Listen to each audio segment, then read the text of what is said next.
भाई लोग, कहानी शुरू होती है एक ऐसी सुबह से जब जिंदगी एकदम नॉर्मल थी और अगले ही पल पूरा सिस्टम अपोकैलिप्स मोड में चला गया। बैठ जाओ, चाय बना लो, क्योंकि ये कहानी रोंगटे खड़े कर देगी। मैंने कभी सपने में भी नहीं सोचा था कि जंबी आउटब्रेक जैसी चीज मेरी असली जिंदगी में होगी। सब कुछ शुरू हुआ एक वीचैट मोमेंट्स वाली वीडियो से जो मेरे रेंटल एजेंट ने पोस्ट की थी। चोंगगैंग हॉस्पिटल के आसपास, जो कि टियानटोंग स्टेशन के पास है, पुलिस ने पूरा इलाका घेर रखा था। भाई, हॉस्पिटल के बाहर पुलिस भी थी और हजमेट सूट पहने लोग भी। मतलब सीन बिल्कुल किसी हॉरर मूवी जैसा। मैं सबवे में बैठा था, कमेंट किया क्या कोई कंफर्म्ड केस है, और जैसे ही पेज रिफ्रेश किया, पोस्ट गायब, पूरा गोलमाल। तभी एजेंट का मैसेज आया, वॉइस नोट पे वॉइस नोट दे। मैंने ईयरफोन्स लगाए ही थे कि दूसरा मैसेज भी आ गया। अरे भाई, मैं तो जवाब देने ही वाला था। तेरी पोस्ट क्यों गायब हो गई? मैंने तो डिलीट नहीं की। पता नहीं कंफर्म्ड केस है या नहीं, पर स्वॉट टीम भी आ गई है। सीन काफी डरावना है। वैसे तेरा लीज खत्म होने वाला है ना, रिन्यू करेगा क्या? मैंने माथा सिकोड़ लिया। सच बताऊं तो मैं डिसाइड ही नहीं कर पाया था लीज रिन्यू करूं या नहीं। टियानटोंग युआन में रेंट सस्ता था, जरूरत की हर चीज पास में थी, बस भीड़ ज्यादा थी। रोज सुबह की भरी हुई मेट्रो मेरी पूरी एनर्जी चूस लेती थी, पर शिफ्ट करना मतलब नया घर ढूंढना, शिफ्टिंग का झंझट, 3 महीने का रेंट प्लस डिपॉजिट, पूरा टेंशन। मैं अभी सोच ही रहा था कि तीसरा वॉइस मैसेज आ गया, पूरे 59 सेकंड का। सुनते ही सिर दर्द शुरू हो गया। पहला आधा हिस्सा उसने ये बताने में लगाया कि जुलाई में कॉलेज के स्टूडेंट्स ग्रेजुएट करेंगे, इसलिए घर मिलना मुश्किल हो जाएगा, और जल्दी रिन्यू किया तो डिस्काउंट मिलेगा। और दूसरे हाफ में कुछ गड़बड़ लगी। अचानक एक दबी हुई चीख सुनाई दी, फिर मेरा एजेंट गाली देते हुए, फिर पूरा शोर शराबा, इतना स्टैटिक कि कुछ समझ नहीं आया, और आखिर में एक जोरदार धमाका। ईयरफोन्स की वॉल्यूम कम थी, फिर भी कान चटक गए। मैंने ईयरबड्स निकाले, भीड़ को धकेलते हुए खिड़की तक पहुंचा, हॉस्पिटल की तरफ देखा, पर ट्रेन अगले स्टेशन के पास पहुंच चुकी थी। कुछ दिखा नहीं। मैंने एजेंट को मैसेज किया कि मुझे सोचने के लिए थोड़ा टाइम चाहिए, पर फिर उसका कोई जवाब नहीं आया। एक अजीब सी बेचैनी अंदर घुसने लगी। ऑफिस पहुंचा तो आधा स्टाफ ही आया था। सब कल वाले सिटी स्टेटमेंट की बात कर रहे थे, पर लगता था किसी को टियानटोंग युआन वाले पॉसिबल केस के बारे में पता ही नहीं। सुबह वाली चीख और धमाका मेरे दिमाग में घूम रहा था। मैंने टियानटोंग युआन में रहने वाले एक कलीग को मैसेज किया, जवाब इंस्टेंट आया, अभी और इसी वक्त बी सिटी से निकल जा। दिल धक से रह गया, बेचैनी और बढ़ गई। टाइप करना धीमा लगा तो कॉल लगा दिया। पहली ही रिंग पे उठाया, पीछे एयरपोर्ट की अनाउंसमेंट सुनाई दे रही थी। बोलने से पहले उसने आवाज धीमी की और तेजी से बोला, बी सिटी कल लॉकडाउन में जा रहा है, जितना जल्दी हो सके निकल जा, जितना हो सके सामान स्टॉक कर ले। और कॉल कट। तुरंत बाद उसने एक वीडियो भेजी, चांगजिंग हॉस्पिटल की। कैमरा इमरजेंसी डिपार्टमेंट से होते हुए ईआर तक गया। हॉस्पिटल गाउन पहना एक आदमी 4 लोगों के पकड़ने के बावजूद छूट गया, फिर तुरंत काबू में आ गया। लेकिन उस 1 सेकंड में उसने एक आदमी की बांह से मांस का बड़ा टुकड़ा नोच लिया। खून बहने लगा। 30 सेकंड बाद वो काटा हुआ आदमी ऐंठने लगा और गिर पड़ा। वीडियो अचानक कट हो गई। एक अजीब सा डर मेरे सीने पे लोहे के घूंसे जैसा पड़ा। मैं ऑनलाइन वीडियो को आसानी से सच नहीं मानता, पर एक शब्द दिमाग में कौंधा और मैं खड़ा हो गया। कलीग्स मुझे कंफ्यूज्ड होकर देख रहे थे। मैंने सिर झुकाकर कहा, घर पे कुछ हो गया है, थोड़ी छुट्टी चाहिए। बॉस चौंक गया, शायद कुछ बुरा ही सोच लिया। जल्दी जा, पूरा हफ्ता छुट्टी ले जा। उस बेतुके शब्द को दिमाग से झटकते हुए मैंने दीदी बुक की। कार का इंतजार करते हुए मम्मी को कॉल की, मम्मी सामान पैक करो और अभी क्यू सिटी वापस चली जाओ, मैं आज ही घर आ रहा हूँ। मम्मी एच सिटी में काम करती थी, क्यू सिटी से 400 किलोमीटर दूर। सोमवार ही था, फिर भी अपने लाडले बेटे की बात सुनते ही बिना सवाल किए एयरपोर्ट भागने को तैयार हो गई। बस उलझन में थी कि अचानक क्यों आ रहा हूँ। मेरी दीदी आने ही वाली थी, तो ज्यादा एक्सप्लेन करने का टाइम नहीं था। तय हुआ कि कार में बैठकर बात करूंगा। सेकंड रिंग रोड पर हमेशा से ज्यादा जाम था। ड्राइवर भी कई बार गाली बड़बड़ाया। वो वीडियो देखकर मैं इतना एंग्जाइज हो गया था कि बार बार खिड़की से बाहर देख रहा था। बिल्कुल अनसेफ फील हो रहा था, पर टेंशन लेने से कुछ नहीं होता। चंद डीप ब्रेथ्स ली और कांपते हाथों से सी ट्रिप खोलकर क्यू सिटी की डायरेक्ट फ्लाइट्स ढूंढी। सबसे अर्ली फ्लाइट 2:40 पीएम को कैपिटल एयरपोर्ट से थी। सिर्फ एक टिकट बचा था, 2000 युआन से ज्यादा का। बिना सोचे बुक कर लिया और पेमेंट कर दिया। फिर पापा को कॉल किया। पिछले अक्टूबर में हमारे फैमिली ने क्यू सिटी में एक नया 3 बेडरूम अपार्टमेंट खरीदा था, लिविंग रूम और 2 बाथरूम्स वाला। नई बिल्डिंग होने से बड़ी होने की वजह से पोजीशन लेट मिला। पूरी रेनोवेशन इसी अप्रैल में हुई। अप्रैल से मेरे इलाके में आउटब्रेक्स चल रहे थे। घर जाने का मतलब था 14 दिन क्वारंटाइन, इसीलिए नए घर को देखने जाना बार बार टलता रहा। पापा ने फोन उठाया तो मैंने उनके कुछ बोलने से पहले ही नया एड्रेस मांग लिया, फिर कहा तुरंत ऑफिस से निकल जाओ क्योंकि मैं दोपहर तक घर पहुंच रहा हूं। पापा ने फोन पे सीधा मना कर दिया। वो एक बहुत रैशनल केमिस्ट हैं। बिना रीजन दिए अगर मैं कहूँ सब छोड़कर घर आ जाओ तो वो सुनने वाले नहीं थे, लेकिन आखिर मैं उनका बेटा था। जब मैंने कहा कि मैंने ढेर सारा खाना ऑर्डर कर दिया है और रात को उन्हें बनाना पड़ेगा, रब्स पिघल जाएंगी अगर जल्दी घर नहीं पहुंचे, बाकी ग्रोसरीज चोरी हो सकती हैं, तो वो तुरंत छुट्टी लेकर पूरे रास्ते पैसे बर्बाद करने के लिए डांटते हुए घर की तरफ निकल पड़े। कॉल करते ही कार आखिरकार जाम से निकलकर जिंगचिंग एक्सप्रेसवे पर आ गई और वहां भी इवनिंग रश जैसा ट्रैफिक था। सोचने लगा शायद इन सबको भी कुछ पता चल गया है, मेरी तरह सब भाग रहे हैं जितनी जल्दी हो सके। टाइम वेस्ट करने का मौका नहीं था। मैंने फूड डिलीवरी ऐप खोली, नया एड्रेस डाला, पास वाले सुपरमार्केट से ऑर्डर करने की सोची। क्यू सिटी एक छोटा लोअर टियर शहर था। वहाँ बस हेमा और आरटी मार्ट की कुछ ब्रांचेस थीं। हर चेन के 2 ही आउटलेट्स पूरे शहर में, अलग अलग इलाकों में। ऐप में कोई मेजर सुपरमार्केट आसपास नहीं मिला। दिल बैठ गया। L.me खोलकर एक ठीक ठाक ग्रोसरी स्टोर ढूंढा। सालों से घर से बाहर रहते रहते मैंने कभी खाना बनाया ही नहीं, हमेशा डिलीवरी मंगवाई। इतना तक नहीं पता था घर पे कौन सा कुकिंग ऑयल यूज होता है। कार्ट में सामान भरते भरते समझ आया कि जो लोग घर नहीं चलाते उन्हें नाहा पूरे अंदाजा ही नहीं कि रोजमर्रा की चीजें कितनी महंगी होती हैं। मीट खरीदने की हिम्मत नहीं की, दाम बहुत ज्यादा थे और क्वालिटी पे भरोसा नहीं था। घर पहुंचकर पेरेंट्स के साथ होलसेल मार्केट जाना बेहतर था। पेमेंट करते करते 20,000 युआन से ज्यादा खर्च हो गया और तब तक कार बिल्डिंग तक पहुंच चुकी थी। मैंने जल्दी से चेकआउट किया। ये पहला बैच सुरक्षित हो गया। गाड़ी से उतरकर ऑर्डर देते ही स्टोर ओनर का कॉल आ गया। बार बार कंफर्म करने के बाद कि ये गलती से नहीं, सही ऑर्डर है, वो शक करते हुए फोन काट गया। मैंने डिलीवरी एड्रेस देखा,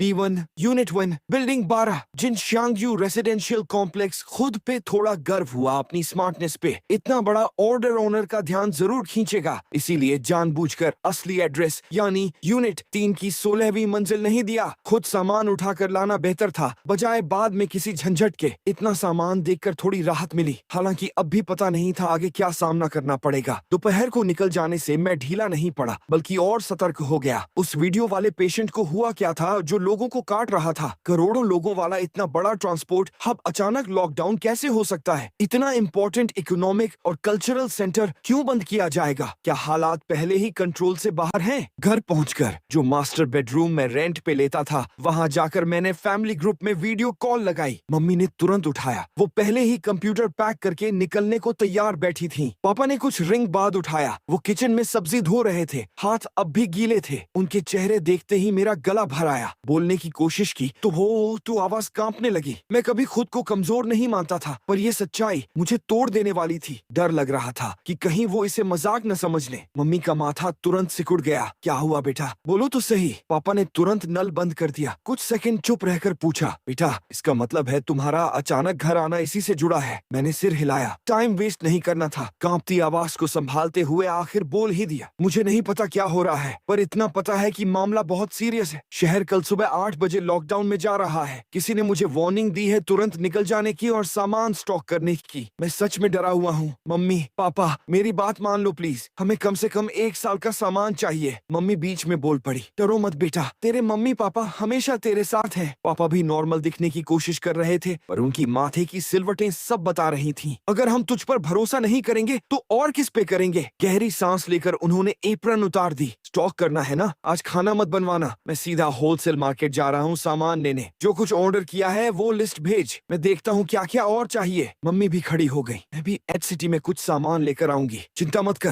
हमारा परिवार ठीक रहेगा। डरना बंद कर, सामान पैक करके एयरपोर्ट चला जा, देर मत करना। परिवार का ये भरोसा मुझे अंदर तक गर्माहट दे गया। मैंने बताया कि सामान का पहला बैच ऑर्डर कर दिया है, ध्यान न खींचे, इसलिए B1 पार्किंग गैराज में मंगवाया है। रात 8 बजे के थोड़ा बाद पहुंच जाएगा। ऊपर ले जाते वक्त ध्यान रखना कोई देख न ले। पापा ने कार कीजें उठा ली। ठीक है, चिंता मत कर। याद है ना, छोटे थे तो हर सर्दी से पहले सैकड़ों किलो पत्ता गोभी स्टॉक करते थे। आराम रख, कुछ नहीं होने दूंगा तुझे। मैंने सिर हिलाया और कॉल काट दी। हाथ पैर अब भी कांप रहे थे। किसी तरह खुद को शांत किया, फिर सामान पैक करना शुरू किया। घर पर रखने लायक ज्यादा कुछ था नहीं। कुकवेयर और बेडिंग तो घर पर पहले से ही थे। आखिर में सिर्फ 2 बड़े बॉक्स कपड़ों के, लैपटॉप और स्टॉक की हुई दवाइयां ली, खाना साथ नहीं लिया। फ्लाइट 2:40 की थी, पर मैं 11 बजे ही निकल पड़ा। ट्यांटोंग से एयरपोर्ट आमतौर पर आधे घंटे का रास्ता है, पर आज हालात देखकर मैप चेक किया तो एयरपोर्ट एक्सप्रेसवे पूरा जाम था। इसीलिए दोनों सूटकेस लेकर सीधे सबवे स्टेशन भागा। सबवे मॉर्निंग रश से भी ज्यादा खचाखच भरी थी। दोनों सूटकेस के साथ किसी तरह घुसते ही पसीने की बदबू से उल्टी आने वाली थी। लगा कि जितना मुझे लगा था उससे कहीं ज्यादा लोगों को लॉकडाउन के बारे में पता चल चुका है। सही में ऐसा ही था। जब वो खचाखच भरी ट्रेन तीसरे स्टेशन ल्यूशविकियाओ साउथ पहुंची, तब तक एक इंसान के लिए भी जगह नहीं बची थी। सब एक दूसरे से एकदम सटे खड़े थे। खिड़की से नीचे सड़क देखने की कोशिश की। गाड़ियां जहां तक नजर जाए जाम में फंसी थीं। हम सब बस कटने के इंतजार में पड़ी मछलियों जैसे फंसे थे। कुछ लोग गाड़ियां छोड़कर पैदल वापस जा रहे थे। मैं और ज्यादा बेचैन होता गया। हर स्टेशन पार होते ही दिल जोर से धड़कता। डर लगता कहीं ट्रेन बीच में रुक न जाए और हम अंधेरे में फंस न जाएं। जिजिमेन स्टेशन आते ही मैंने दोनों सूटकेस पकड़े और दौड़ पड़ा। भीड़ का सैलाब बाहर निकला। मैंने एस्केलेटर पर 3-3 सीढ़ी चढ़ी। बाकी लोग दूर वाले एलिवेटर्स की तरफ भागे, पर भीड़ इतनी थी कि हर एलिवेटर सेकंडों में भरकर चला जाता। जो नहीं चढ़ पाए वो घबराकर वापस मेरी तरफ दौड़े। मैंने दांत भींचे, पूरी ताकत बाहों में लगाई। दोनों सूटकेसेस उठाकर एक एक सीढ़ी चढ़ता गया। एयरपोर्ट एक्सप्रेस तक पहुंचा तो दरवाजे बीप कर बंद होने ही वाले थे। एक सूटकेस ट्रेन में फेंका, दूसरा वहीं छोड़कर पूरी ताकत से दौड़ा।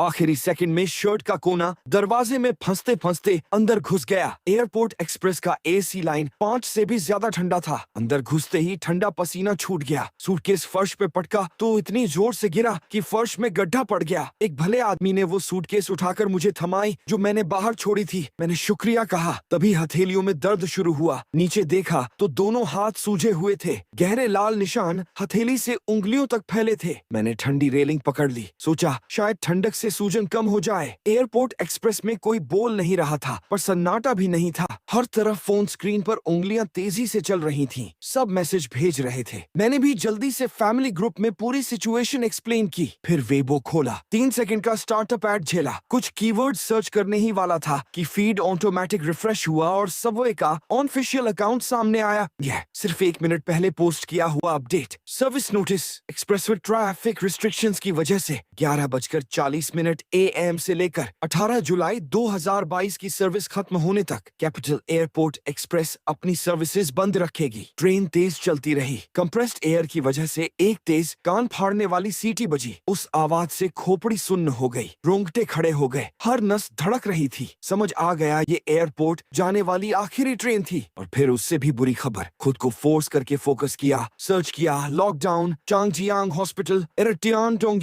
वेबो पर हर रिलेटेड टॉपिक गायब कर दिया गया था। कवर अप इतना ऑब्वियस कि हंसी आ जाए। 1 सेकंड की झिझक के बाद मैंने वो शब्द टाइप किया जो सबसे ज्यादा सर्च करना चाहता था, ज़ॉम्बीज। तभी तो वो अराइवल अनाउंसमेंट बजी। दिमाग घूम गया। माथे का ठंडा पसीना बाह से पहुंचा। सूटकेस पकड़ी, उठा और भीड़ के साथ ट्रेन से भाग निकला। हाथ जल रहा था सूटकेस उठाकर, पर दर्द की परवाह करने का टाइम नहीं था। जो शौक लगा था वो दर्द से कहीं ज्यादा तेज था। एड्रेनालिन की वजह से कानों में धड़कन महसूस हो रही थी। सच बहुत डरावना था। एयरपोर्ट में घुसते ही सिक्योरिटी बहुत सख्त हो गई। ग्रीन हेल्थ कोड और पिछले 48 घंटे का नेगेटिव टेस्ट तो चाहिए ही था। साथ ही एयरपोर्ट स्टाफ के साथ एस्कॉर्ट होकर हर जगह लिखनी थी जहां जहां गया था। पसीना आंखों में जाकर चुभने लगा। बगल वाले आदमी ने टिश्यू दी। पहुंचते वक्त उसकी बाह के नीचे दबे कागज पर नजर पड़ी। चांग गैंग नाम साफ पढ़ा जा सकता था। दिल गले में आ गया। मैंने फॉर्म में कंपनी एड्रेस, घर पहुंचकर रुकने वाला एड्रेस और हाल ही में गई सारी पब्लिक प्लेसेस भर दी। आखिर में पेन अपनी करंट एड्रेस वाली फील्ड पर आकर रुक गई। थोड़ी देर बाद पूरा भरा हुआ फॉर्म जमा किया। उस आदमी ने ध्यान से फॉर्म चेक किया, फिर सूटकेस की तरफ देखा जो मैं कसकर पकड़े था। कुछ जल्दी सवाल पूछे, फिर जाने दिया। बाकी लोग इतने लकी नहीं थे। मेरे पीछे कई लोगों को न जाने क्यों बोर्डिंग से रोक दिया गया।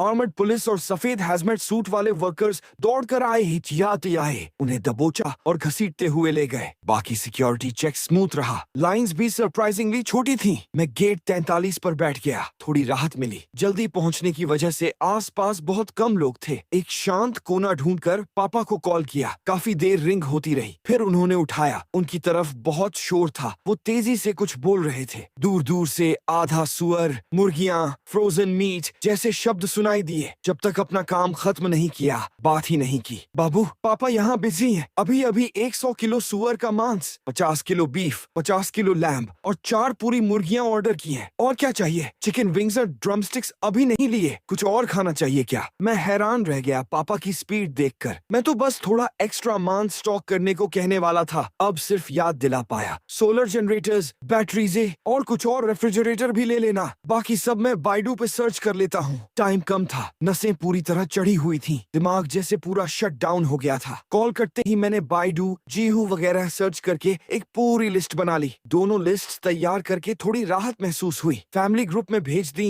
पापा ने तुरंत रिप्लाई किया। मैंने अकड़ी हुई गर्दन खींची, बाहर खिड़की से देखा। आसमान एकदम नीला साफ था। इस शहर में ऐसा मौसम मुश्किल से मिलता है। मन में उम्मीद जगी कि सब कुछ ठीक ठाक हो जाए। Air China flight Q city जाने वाले यात्री ध्यान दें, आपकी फ्लाइट 15 मिनट में बोर्डिंग शुरू करेगी। कृपया अपना सामान लेकर गेट 43 पर पहुंचे। धीरे धीरे आसपास के लोग लाइन में लगने लगे। मैंने नोटिस किया कि इस फ्लाइट में पैसेंजर्स बहुत कम थे। जैसे ही प्लेन ने टेक ऑफ किया, मुझे टैरमैक के एक अलग थलग कोने में कोई घुटनों के बल बैठा दिखा। दांतों से कुछ नोच नोच कर खा रहा था। गायब होने से ठीक पहले उसने ऊपर देखा। एक पल के लिए हमारी नजरें मिली। उसकी आंखें सड़ चुकी थीं। प्लेन हवा में स्टेबल हुई, पर मेरा पेट अभी भी उल्टा पुल्टा हो रहा था। उस ज़ॉम्बी का सड़ा हुआ चेहरा बार बार आंखों के सामने घूम रहा था। मैंने सामने वाली ट्रे टेबल नीचे की, उस पर झुक गया, उल्टी रोकने की पूरी कोशिश करते हुए। खुद को संभाला। रुक जा भाई, अभी उल्टी करूंगा तो सबका ध्यान खींचेगा। पूरी 2 घंटे की फ्लाइट यूं ही खुद को समझाते डराते निकल गई। प्लेन से उतरकर जैसे ही क्यू सिटी की ताजी हवा में सांस ली, पेट का दर्द थोड़ा कम हुआ। हैरानी की बात, अकेला मैं ही नहीं था जिसकी तबीयत खराब थी। एक बुजुर्ग आदमी था जो उतरते ही टारमाक पर जोर जोर से उल्टी करने लगा। देखते ही मैं दूर हट गया। आखिर ज़ॉम्बी के अलावा कोविड, मॉप्स, कॉलेरा जैसे खतरे भी तो थे। टर्मिनल में घुसने से पहले एक आखिरी नजर उस पर डाली। कई एयरपोर्ट स्टाफ और कंसर्न्ड पैसेंजर्स उसके आसपास जमा हो गए थे। उसकी उल्टी अभी भी नहीं रुकी थी। उसका शरीर एन लेटर जैसे मुड़ा हुआ था। गले से टूटे हुए धौंकनी जैसी अजीब आवाज आ रही थी। हालत ठीक नहीं लग रही थी। एयरपोर्ट से बाहर निकलते ही मेरी औसम मम्मी दिख गई।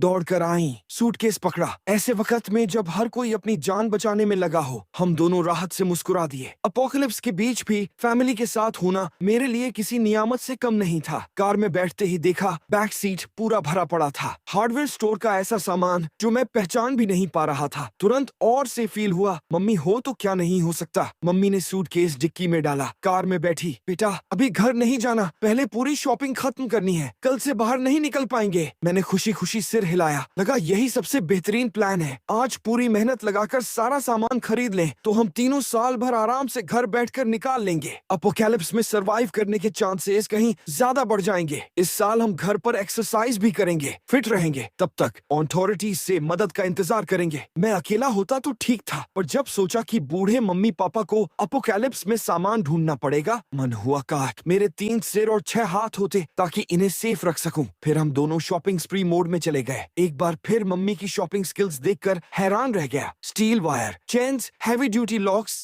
साउंड प्रूफ फोम और ऐसी चीजें जो मैंने सोची भी नहीं थी, सब खरीद डाला। आखिर में मुझे भी लगा हम थोड़ा ज्यादा कर रहे हैं। एक होम इम्प्रूवमेंट स्टोर बंद होने से ठीक पहले मम्मी ने सबसे strong blast resistant glass and security film मांगी। दुकानदार ने कहा स्टॉक नहीं है, 3 दिन लगेंगे। मम्मी ने हाथ हिलाया, एक्स्ट्रा पैसे देने की बात की। दुकानदार का चेहरा खिल उठा, तुरंत इंस्टॉल करने की हामी भर दी। पूरे टाइम मैं बस मम्मी के पीछे पीछे कार धकेलता रहा। बोलने का मौका ही नहीं मिला। जब सामान का पहाड़ हमारे सर से ऊंचा हो गया, तब जाकर मम्मी सेटिस्फाइड हुई। अपनी एसयूवी ड्राइव करते हुए मम्मी दुकानदार और उसके वर्कर्स को हमारे जिनशांगयू रेजिडेंशियल कॉम्प्लेक्स तक ले गईं। ये नई बिल्डिंग थी, पोजीशन स्लो दी जा रही थी, इसलिए अभी बहुत कम लोग शिफ्ट हुए थे। बस 10-12 फैमिलीज ही रहती थी। कॉम्प्लेक्स में 4 गेट्स थे, हर दिशा में एक, पर लोग कम होने की वजह से सिर्फ नॉर्थ वाला मेन गेट खुला था। नॉर्थ साइड की सड़क चौड़ी थी और हमारी बिल्डिंग 12 उसी के पास थी, इसलिए ट्रक्स आसानी से अल्देरा आ गए। सारा सामान ऊपर ले जाने में आधा घंटा ही लगा। वर्कर्स भी तेज थे, दरवाजा भी झटपट बदल दिया। बीच में मुझे पापा को कॉल करने का मौका मिला। पूछा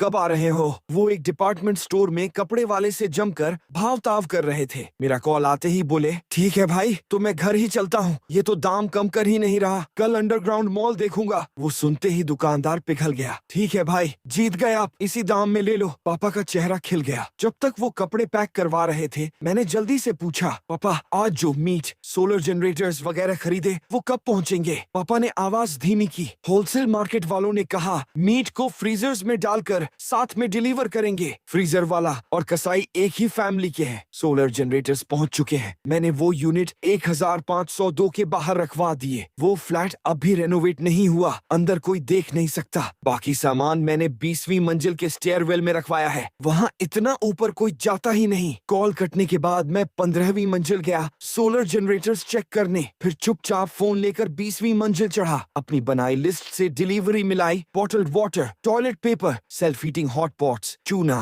water storage tanks, rain water collectors, rubbing alcohol, सब कुछ था। पर सामान इतना ज्यादा था कि 20वीं से 24वीं मंजिल तक पूरा स्टेयरवेल भर गया। बाहर वालों को बिल्डिंग में आने दिया था, इसीलिए सामान स्टेयरवेल में छोड़ना मुझे थोड़ा टेंशन दे रहा था। अच्छा हुआ विंडो इंस्टॉलेशन के लिए मुझे नहीं बुलाया। मैं स्टेयरवेल में बैठकर वर्कर्स के जाने का इंतजार करता रहा। सब निकलते ही नीचे गया। मम्मी को सामान शिफ्ट करने में मदद के लिए बुलाया। सामान इकट्ठा करना मजेदार था, शिफ्ट करना बिल्कुल भी नहीं। पापा के आने तक मैं और मम्मी एक चौथाई सामान ऊपर ले जा चुके थे। पापा दोनों हाथों में 3-3 थैलियां लेकर सीधे काम में जुट गए। रात 9 बजे तक आधे से ज्यादा सामान शिफ्ट हो चुका था। तभी ऑनलाइन कन्वीनियंस स्टोर वाला ऑर्डर भी आ गया। डिलीवरी वाले ने सब कुछ B1 वाले यूनिट 1 के एंट्रेंस पर ढेर कर दिया। तय हुआ ऊपर वाला सामान बाद में शिफ्ट होगा, पहले नीचे वाला, क्योंकि वो रास्ता रोक रहा था और ध्यान भी खींच रहा था। तीनों ने अपनी अपनी डिलीवरी कार्ट उठाई, लिफ्ट से B1 गए। यूनिट 1 के एंट्रेंस पर सामान सॉर्ट करने लगे। काम करते करते मुझे कई बार चक्कर आया, पर पूरा सामान घर पहुंचाकर एक अलग ही सेटिस्फैक्शन मिल रहा था। जब पूरे थक गए तो एक एक चॉकलेट बार खाकर फिर से जुट गए। रात 11 बजे के थोड़ा बाद पापा का ऑर्डर किया, मीट और रेफ्रिजरेटर्स आ गए। हमारी बिल्डिंग में हर मंजिल पर 2 फ्लैट्स थे,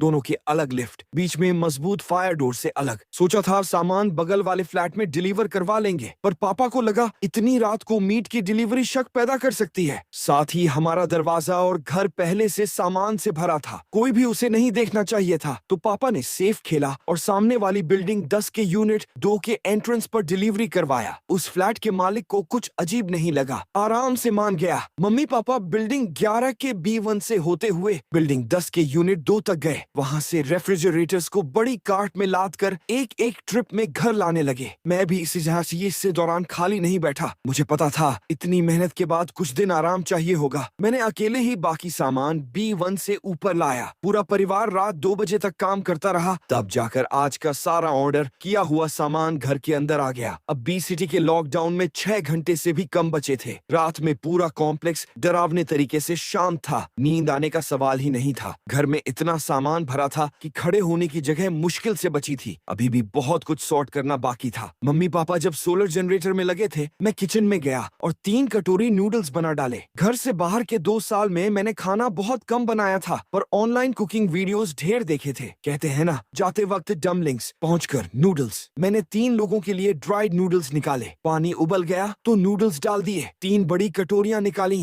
हर कटोरी में 1 चम्मच लाड, कटी हुई हरी प्याज, 1 चम्मच लाइट सोया सॉस और तिल का तेल, थोड़ा चिकन बुलियन और नमक डाला। जैसे ही नूडल्स उबलते पानी में उछलने लगे, बड़ी करछी से गरम शोरबा निकालकर मसालों वाली कटोरी में डाला। भाप और खुशबू से मुंह में पानी आ गया, पेट कुड़कुड़ाने लगा। मसाले घुलते ही गैस बंद किए, जल्दी से नूडल्स सर्व किए। 3 कटोरी घर के बने यांगचू नूडल्स तैयार। मैं तीनों कटोरियां लिविंग रूम के कॉफी टेबल पर ले गया। मम्मी पापा को भी भूख लगी थी। पापा ने अधबना सोलर जनरेटर नीचे रखा। तीनों जमीन पर बैठ गए। गर्मा गर्म नूडल सूप कुछ ही घूंट में खत्म कर दिया। मम्मी ने तो शोरबे की आखिरी बूंद तक पी ली। पसीना निकल आया। अच्छा, पसीना बदन से ठंड भगा देता है और ताकत लौटा देता है। थोड़े ब्रेक के बाद फिर से सामान सॉर्ट करना शुरू किया। हमें 5 किलोवाट वाला सोलर जनरेटर चलाना समझ आ गया था। रेनो वाटर कलेक्टर और फिल्टर जैसी बड़ी चीजों की अभी जरूरत नहीं थी। जुलाई होने के बावजूद फोरकास्ट में क्यू सिटी में अगले कुछ दिन तापमान गिरने और बारिश न होने की बात थी। तय किया जो चाहिए नहीं वो बालकनी पर रख देंगे, जरूरत पड़ी तो वे इंस्टॉल कर लेंगे। पापा ने काम की प्लान बनाई। मैं और पापा खाना सॉर्ट करेंगे, मम्मी टूल्स सॉर्ट करेगी, बाकी सब कल के लिए। अच्छी बात ये थी घर नया था। स्टडी रूम में एक बड़े बुककेस के अलावा कंप्यूटर टेबल तक नहीं था, इसीलिए काफी जगह खाली थी। इसके अलावा गेस्ट रूम में सिर्फ एक क्वीन साइज बेड था। उसका कस्टम फर्नीचर अगले महीने आना था। शायद नेशनल डे पर मेरे रुकने तक तैयार हो जाता, पर अब लगता था वो कभी यूज ही नहीं होगा। कुल मिलाकर फर्नीचर कम होने से हमने सुबह 5 बजे से थोड़ा पहले ही सारा सामान सॉर्ट एंड स्टोर कर दिया। बहुत पहले खत्म कर लिया, पर घर सिर्फ 180 स्क्वायर मीटर का था। इतने सामान के साथ लिविंग रूम वाली सिटिंग एरिया छोड़कर कहीं और चलने फिरने की जगह ही नहीं बची थी। पूरा घर किसी गोडाउन जैसा दिख रहा था। क्यू सिटी के लॉकडाउन में सिर्फ 2 घंटे बचे थे। किसी को नींद नहीं आ रही थी। मम्मी ने फर्श साफ किया, पापा बीज उगाने लगे। मैंने पिछली रात मार्केट से लाई 4 मुर्गियों को खाना दिया। ये चारों मुर्गियां किचन वाली बंद बालकनी में रखी थीं। मुर्गियों के अलावा वो बालकनी पूरी तरह साउंड प्रूफ फोम से ढकी थी। अच्छे उपाय के लिए एक एयर प्यूरिफायर भी लगाया था। खिलाकर दरवाजा बंद किया तो मुर्गे की बांग तक सुनाई नहीं दे रही थी। तब तक अच्छी खासी धूप निकल आई थी। हम खाली पानी की टैंक्स भरने लगे। फिर मैंने वीचैट मोमेंट्स चेक किया। सोचा शायद कोई इनसाइडर इंफॉर्मेशन मिल जाए। कल की पोस्ट स्क्रॉल करते हुए सब कुछ बिल्कुल नॉर्मल लग रहा था। बस कुछ लोगों ने विदेश में टैग करके क्रिप्टिक कमेंट्स डाले थे, जिन्हें बिना सिचुएशन जाने कोई समझ ही नहीं पाता। इन शांतिपूर्ण पोस्ट्स के बीच हम सब ने पापा के बनाए सैंडविचेस खाए। हर सैंडविच में टमाटर की एक स्लाइस, एक फ्राइड एग और बेकन था। एक बाइट में ही रस मुंह में फूट पड़ा। इतना टेस्टी था कि नींद आने लगी। तभी अचानक एक जोरदार धमाका हुआ। भारी आंखें एकदम खुल गईं। दिमाग समझ भी नहीं पाया था कि क्या हुआ। तभी पूरे कॉम्प्लेक्स में एक और खून जमा देने वाली चीख गूंजी। रोने चिल्लाने की आवाजें, मर्द की हैं या औरत की, समझ ही नहीं आ रहा था। चारों तरफ से आने लगी। जो कुछ फ्लैट्स में लोग थे उनकी खिड़कियां एक एक करके खुलने लगी। कुछ लोग बालकनी से नीचे झांक कर देखने लगे। कुछ कर्टन्स बंद करके वापस सो गए। एक के बाद एक उल्टी की आवाजें आने लगी। सोया हुआ कॉम्प्लेक्स पूरी तरह जाग उठा। हड्डियां चबाए जाने की आवाज पूरे खाली कॉम्प्लेक्स में डरावने तरीके से गूंज रही थी। किसी ने 120 पर कॉल करने के लिए चिल्लाया। कुछ लोगों ने खिड़कियों से नीचे उस राक्षस पर चीजें फेंकनी शुरू कर दी। मैं कर्टेन के पीछे छुपकर उस सड़ते हुए जीव को इंसानी शरीर खाते हुए देखता रहा। थोड़ी दूर पर दर्जनों ज़ॉम्बी दहाड़ते हुए इसी तरफ दौड़ रहे थे। मैंने फोन चेक किया। न्यूज पूरी भरी पड़ी थी कि देश भर के 24 शहर लॉकडाउन में जा चुके हैं। तारीख थी 19 जुलाई 2022। बीजिंग टाइम्स बजकर 1 मिनट बजे। नीचे ज़ॉम्बी घूम घूम कर लगातार दहाड़ रहे थे। मुझे रात भर जागने का पछतावा हो रहा था। अब नींद और थकान दोनों हावी थे। फिलहाल हमारे कॉम्प्लेक्स में बिजली और इंटरनेट दोनों चल रहे थे। हमने 50 पावर बैंक्स खरीदे थे। रात भर में 10 पूरे चार्ज हो गए। मैंने उनकी जगह और 10 लगा दिए। पापा ने कंप्यूटर ऑन किया। क्लासिक मूवीज शोज डाउनलोड करने लगे। मम्मी चुपचाप 3 सिगरेट पी गई। फिर सुबह स्टडी से निकाला हुआ वायर और प्लायर्स लेकर सिक्योरिटी डोर के पास बैठ गई। आवाजों पर कान लगाए। मुझे समझ आ गया वो क्या करने वाली है। ज़ॉम्बी शायद जल्दी बिल्डिंग में नहीं घुसेंगे और अभी तक कोई लूटर भी नहीं आया था। पर आज का सबसे सेफ काम था अपनी मंजिल का फायर डोर वायर से सिक्योर करना। हमारे कॉम्प्लेक्स की लिफ्ट्स की कार्ड से चलती थीं। हर कार्ड सिर्फ ऑथोराइज्ड मंजिलों पर ही रुकती। बाहर शांति थी पर सावधानी बेहतर है। थोड़ी देर बाद मम्मी ने कदम बढ़ाया। वो अकेली जाना चाहती थी पर मुझे उनकी चिंता थी, इसीलिए किचन नाइफ लेकर उनके पीछे गया। एक एक करके हम सिक्योरिटी डोर से बाहर निकले। पूरी बिल्डिंग पूरी तरह शांत थी। पता ही नहीं चल रहा था बिल्डिंग में और कोई रहता भी है या नहीं। ऑनलाइन एक वीडियो देखकर हमने वायर को मिलिट्री नॉट में बांधा। अगर बाहर से कोई जोर लगाए या ट्रिक अपनाए तो नॉट खुलेगा नहीं, सिर्फ अंदर से कोई खोल सकता है। बगल वाले खाली फ्लैट और हमारे बीच वाले फायर डोर के लिए पापा ने कहा, जब इतना कुछ कर ही लिया है तो कोई कमजोर कड़ी नहीं छोड़नी। तो मैंने और मम्मी ने पहले अपोजिट स्टेयरवेल वाला फायर डोर स्लिप नॉट से बांधा। फिर हमारे और खाली फ्लैट के बीच वाले दरवाजे पर कई पैडलॉक्स लगा दिए। अंदर आते ही मैंने जल्दी से चॉकलेट खाई। नीचे ज़ॉम्बी देखने लगा। आखिर मूवीज तो सिर्फ फिक्शन होती हैं। मैं सिर्फ किसी और की कल्पना के आधार पर नीचे वाले राक्षसों को जज नहीं कर सकता था। जिस आदमी को सुबह नोच नोच कर खाया गया था वो भी अब ज़ॉम्बी बन चुका था। इससे लगा वायरस लार और खून से फैलता है, ये खुआलता है। अभी तक नीचे वाले ज़ॉम्बी में कोई खास समझदारी नहीं दिख रही थी, बस बेतरतीब घूम रहे थे। पर जब वो आदमी सुबह उल्टी कर रहा था तो उन्होंने नोटिस किया सब बिल्डिंग 10 के पास जमा हो गए जहां वो रहता था और वहीं मंडराने लगे। इससे लगा शायद ज़ॉम्बी सुनने और सूंघने से इंसान ढूंढते हैं। हमने बहुत मोटे कर्टन्स खरीदे थे। कल रात खिड़कियां तोड़ने के बाद उन्हें कसकर बंद कर लिया था। हमारे पड़ोसी इतने लकी नहीं थे। कुछ के पास पतले कर्टन्स थे तो अंदर की हर हरकत साफ दिख रही थी। ज़ॉम्बी देखते देखते मैंने पेन नोटबुक लिया। कॉम्प्लेक्स के किन यूनिट्स में लोग रहते हैं वो नोट करने लगा। पहले नंबर पर सामने वाली बिल्डिंग 10 थी। कम से कम 3 यूनिट्स में लोग रहते थे। बिल्डिंग 10 के यूनिट 1 फ्लैट 702 में एक बुजुर्ग जोड़ा रहता था। यूनिट 3 फ्लैट 1201 में एक कॉलेज स्टूडेंट गर्मी की छुट्टियों में घर आया हुआ था। यूनिट 4 फ्लैट 502 वही वाली उल्टी वाले आदमी का घर था। वहाँ कितने लोग रहते हैं पता नहीं था। इसके बाद पीछे वाली बिल्डिंग 14 थी। मैंने पूरी सुबह आंखें फाड़ कर देखा पर कोई नहीं दिखा। फिलहाल हमें बस इन 2 बिल्डिंग्स के बारे में ये इतना ही पता था। कुछ नया पता चलेगा तो जोड़ लेंगे। कई बार जम्हाई लेने के बाद मम्मी ने सुझाव दिया कि सब सो जाएं। अपोकलिप्स में पूरे परिवार का बिना किसी पहरेदार के एक साथ गहरी नींद सोना खतरनाक लगता है, पर हमने पहले ही तैयारी कर ली थी। सुबह ही सारी स्टेयरवेल्स लॉक कर दी थी। मौजूदा हालात देखकर लगा कि आराम से पूरी नींद लेना सेफ ही था, तो मैं गहरी नींद में सो गया। तब तक नहीं उठा जब तक दरवाजे पर पागलों जैसी घबराई हुई थपथपाहट ने मुझे जगह नहीं दिया। आंखें खुली तो चारों तरफ अंधेरा ही अंधेरा था, पर हवा में कुछ अजीब सी स्मेल थी जो अंदर से डरा रही थी। सड़ने की बदबू इतनी तेज थी जैसे पूरा कमरा उसी से भरा हो। मैंने नाक मुंह ढंका, अपने ही हाथ की बदबू से उबकाई आ गई। चिपचिपे हाथ से तकिए के पास टटोलते हुए आखिर फोन मिला। स्क्रीन की हल्की रोशनी से आंखें थोड़ी एडजस्ट हुई। मेरे चेहरे से 1 सेंटीमीटर भी दूर नहीं एक बुरी तरह सड़ा हुआ ज़ॉम्बी था। हम दोनों धुंधली रोशनी में एक दूसरे को घूरते रहे। उस पल पूरी आत्मा तक दहशत दौड़ गई। मैंने वो आंखें पहचान ली। यही आंखें मैंने कल बी सिटी एयरपोर्ट पर देखी थी। पापा मुझे हिला रहे थे। धीरे धीरे उस बुरे सपने से जागने लगा। वो डरावनी आंखें गायब हो गईं। कमरे में नाइट लाइट जल रही थी। हाथ पैर शीशे जितने भारी और पूरी तरह सुन्न लग रहे थे। एक पल के लिए लगा जैसे सपने वाले ज़ॉम्बी ने सच में मेरे हाथ पैर खा लिए हों।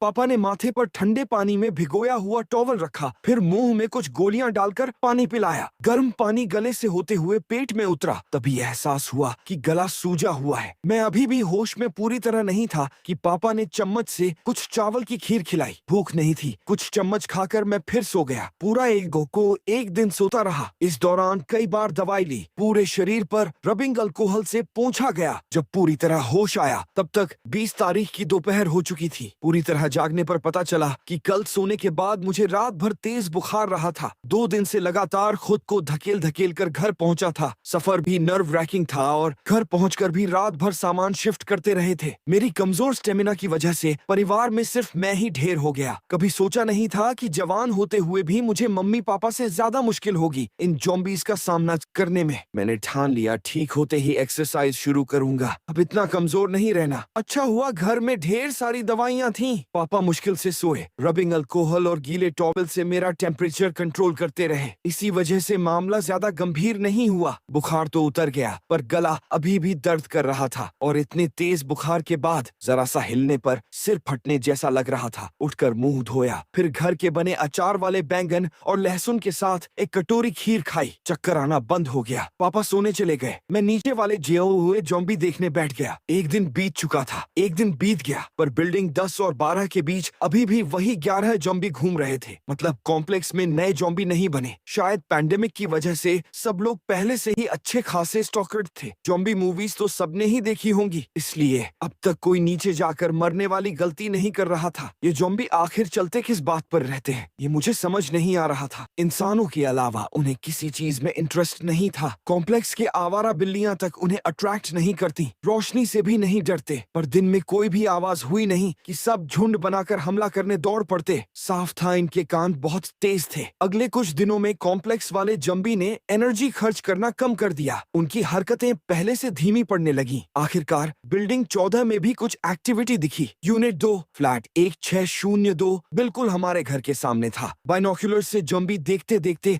मुझे एक आदमी दिखा जो अपनी खिड़की पर एक नोट चिपका रहा था। मैंने तुरंत मम्मी को बुलाया। ध्यान से देखने पर टेढ़े मेढ़े 4 शब्द दिखे। सामान की सख्त जरूरत है, क्या हम कुछ दें उसे? ये डिसाइड करना मुश्किल था। सोच ही रहे थे कि सामने वाला आदमी भूख से बेहोश होकर खिड़की पर गिर गया, हिला तक नहीं। हम तीनों ने जल्दी से फैमिली मीटिंग की। शायद हमसे कुछ मंजिल नीचे रहता था। पिछले कुछ दिन इतने शांत थे कि लगने लगा था हमारी फैमिली ही अकेली बची है इस बिल्डिंग में। जो भूख से बेहोश हुआ था वो अब जाग गया, पेट पकड़े झुका खड़ा था। एक हाथ से कर्टेन खींच लिया। बिल्डिंग 14 फिर से मौत जैसी शांत हो गई। उस शाम मेरी नाइट वॉच की बारी थी। मम्मी पापा सो चुके थे। मैं किताब पढ़ रहा था कि अचानक अजीब सी आवाज सुनाई दी, कर्च। मैंने नाइट लाइट बंद की, किताब रख दी, ध्यान से सुनने की कोशिश की। आवाज कहाँ से आ रही रही थी। आवाज चलती रही तो मैंने धीरे धीरे कान फर्श पर लगाया। फिर अचानक आवाज गायब हो गई। कुछ गड़बड़ था। कई मिनट तक कान फर्श पर लगाए रहा, सिवाय सेकंड की टिक टिक की दुनिया इतनी शांत थी जैसे मैं अकेला ही बचा हूँ। मुझे पता था गार्ड ढीली करने का वक्त नहीं है। मम्मी को जगाने ही वाला था कि दाईं तरफ बालकनी के नीचे से कुछ दबी हुई चीखें आईं। इतना चौंक गया कि तुरंत खिड़की की तरफ भागा। कर्टेन का कोना उठाकर नीचे देखा। अचानक नीचे 14वीं मंजिल के स्पेयर बेडरूम में शीशा टूटने की आवाज आई। आधी रात में वो आवाज खास तौर पर डरावनी लग रही थी। एक औरत का चेहरा खून से लथपथ था। दो बड़े बड़े हाथों ने उसका गला दबोच रखा था। आधा शरीर खिड़की से बाहर धकेल दिया। वो हवा में लटकी थी। उसकी लहराती बाहों पर रोशनी चमक रही थी। गौर से देखा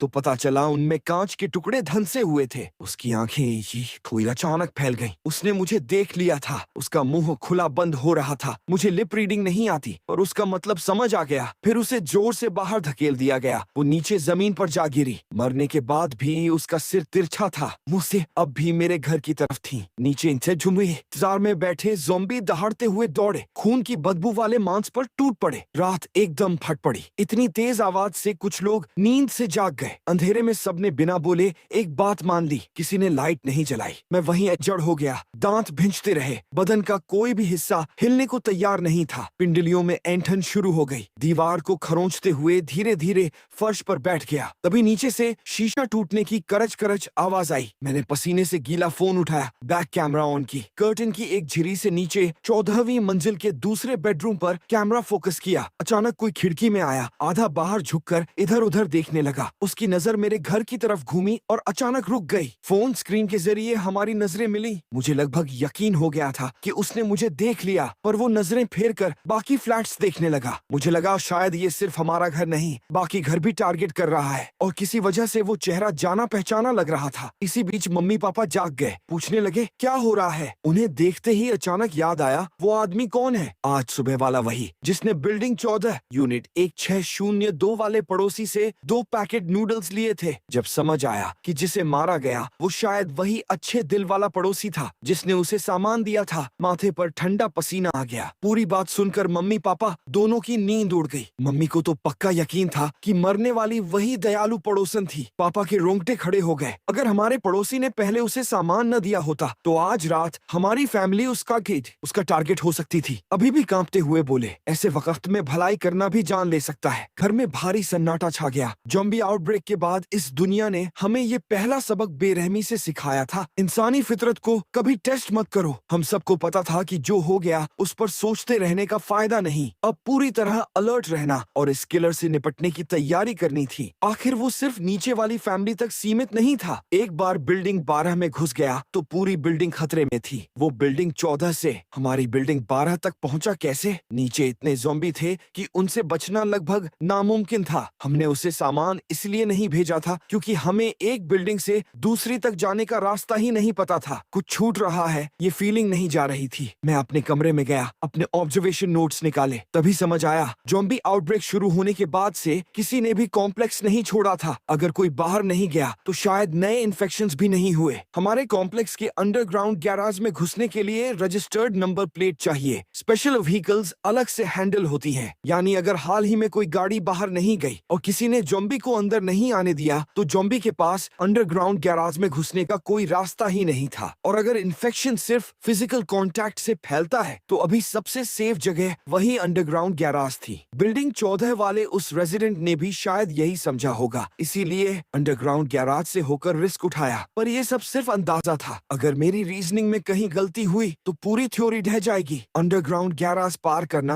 अब भी बेहद खतरनाक था। मैं होता तो कभी ऐसा रिस्क नहीं लेता। ये आदमी एक डेस्परेट पागल था जिसे मरने जीने की परवाह ही नहीं थी। आखिर तय हुआ कि मैं वापस अपने कमरे जाकर सो जाऊं। पापा पहरा देंगे, मम्मी फायर डोर के पीछे एक और रीइंफोर्समेंट लगाएंगी। अब पूरा परिवार साथ था, कोई हमारा किला नहीं तोड़ पाएगा। अगले दिन जैसा हमने सोचा था वो आदमी 1402 वाली फैमिली से मिले सामान से सेटिस्फाई नहीं हुआ तो उसने मंजिल दर मंजिल तलाशी लेनी शुरू की। चालाक निकला। पहले सबसे ऊपर वाली 26वीं मंजिल गया, फिर नीचे की तरफ एक एक मंजिल सर्च करता आया। मुझे पक्का पता था 20वीं मंजिल से ऊपर कोई नहीं रहता। सच में दोपहर तक उसने हमसे ऊपर वाली हर मंजिल चेक कर ली। मुझे लगा था वो 4 से 5 बजे शाम तक हमारे पास पहुंचेगा, पर दोपहर 2:30 मिनट बजे मुझे हल्की सी सरसराहट सुनाई दी। वो आ गया था। मैंने सिक्योरिटी डोर पर कान लगाया। लॉक खोलने की धीमी आवाज आ रही थी, साथ में उत्साह से भरी हांफती सांसें जिसे वो मुश्किल से कंट्रोल कर पा रहा था। साले, गाली साले। वो आदमी करीब 10 मिनट तक गाली बकता रहा। पापा ने मेरे कान बंद करने की कोशिश की। मुझे तो मजा आ रहा था। मैं खुद ही दरवाजे से हट गया। उसे क्या पता कि एपोकलिप्स से बहुत पहले ही मैं रिफ्ट वाले गेम्स में एक बैटल हार्डन ट्रैश टॉकर रह चुका हूँ। हालात अलग होते सो शायद अभी वही अपने कान बंद कर रहा होता। उसके पास जो टूल्स थे वो हमारे रीइंफोर्स्ड स्टेयरवेल फायर डोर को खोलने के लिए काफी नहीं थे। मैंने खिड़की से बाहर देखा। नीचे वाले जंबी आवाज सुनकर धीरे धीरे हमारी बिल्डिंग के नीचे जमा होने लगे थे। गाली देते देते वो आदमी थक गया। आवाज धीरे धीरे शांत होने लगी। नीचे जंबी देखते हुए मेरे दिमाग में एक पागलपन भरा आइडिया उठने लगा। वो आइडिया सीने में दहाड़ता रहा, आखिर उत्साह की एक बढ़ती हुई लहर बनकर फूट पड़ा। किसने कहा अंदर फंसे रहना मतलब कटने के लिए तैयार भेड़ बनना। पापा शुरू में डरे हुए थे, अब पूरी तरह उस आवाज को नजरअंदाज करने लगे थे। वो आदमी जाने से पहले ही पापा ने मुझे किचन में जाकर रात का खाना बनाने भेज दिया। मम्मी लिविंग रूम में पहरा देती रहीं। सबको पता था मुसीबत से निपटने के लिए अच्छा खाना जरूरी है। मैं ज्यादातर किचन में मदद करता रहा। आज हमने खुद को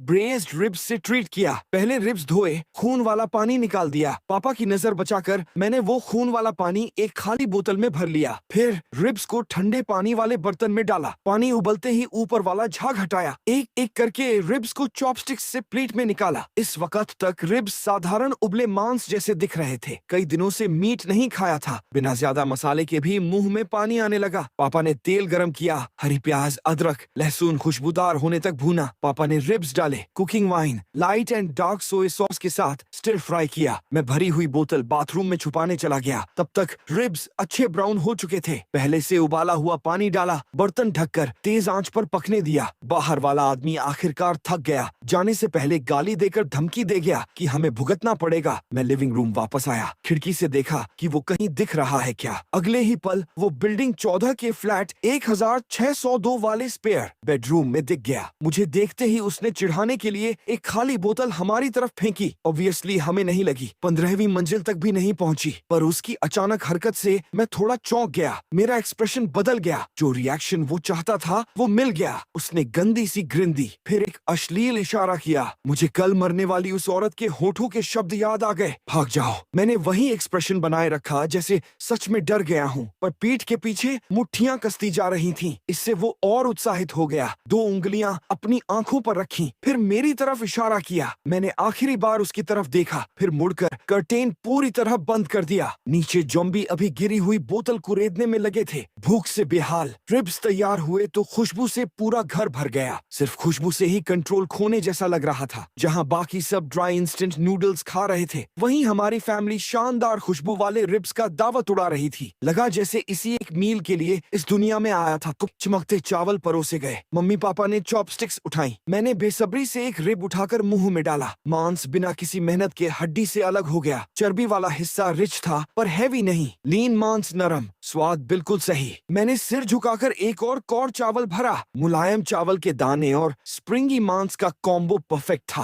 अगर मेरे अंदर कोई मेंटल एनर्जी मीटर होता, ये मील उसे पूरा भर देता। आखिर में हम सब ने 1.5 कटोरी चावल उस रिच सॉस में डुबो डुबो कर खाया। तब जाकर पेट भरा महसूस हुआ। खाने के बाद मम्मी ने बर्तन धोए। मैं फोन में पहले से डाउनलोड की हुई म्यूजिक के साथ थोड़ा टाइम पास करने लगा। घर के आसपास कचरा जमा हो गया था। बदबू और मक्खियां बढ़ने लगी थीं। मैंने सजेस्ट किया कि थोड़ा कचरा नीचे फेंक दें। पापा भी मान गए। इसे यूं ही जमा नहीं होने दे सकते। फिलहाल यही एकमात्र ऑप्शन था। इतनी ऊंचाई से फेंकने पर किसी के लगने की चिंता नहीं थी। मैंने कचरे का एक बैग उठाया, लिविंग रूम की खिड़की खोली। सामने से सीधा बिल्डिंग 14 वाले उसी आदमी से नजरें मिल गईं। वो हमारे घर की तरफ घूर रहा था। पता नहीं क्या प्लान कर रहा था। मुझे देखते ही उसने पीले दांत दिखाते हुए डरावनी ग्रिन दी। मैंने भी मुस्कुरा दिया। हाथ में बाथरूम का कचरा उठाकर बिल्डिंग 14 की तरफ उछाल दिया, बिल्कुल वैसे ही जैसे उसने वो खाली बोतल मेरी तरफ फेंकी थी। उसे कचरे से लथपथ गुस्से में उबलता देखकर मैंने उसे एक प्रॉपर हेलो कह दिया। हेलो बोलकर तुरंत खिड़की बंद की, फिर कर्टेन भी खींच दिया। उसे गुस्सा दिलाने में कामयाब हो गया था। अब जाल बिछाने का वक्त था। मैंने रिब्स वाली दोनों खून भरी बोतलें बाथरूम से निकाली। सिक्योरिटी डोर खोलकर बाहर निकला। दरवाजा खोलते ही सुना कि वो नीचे अपने फ्लैट से बाहर निकल रहा है। मैंने टाइमिंग बहुत ध्यान से कैलकुलेट की। जैसे ही उसने 14वीं मंजिल का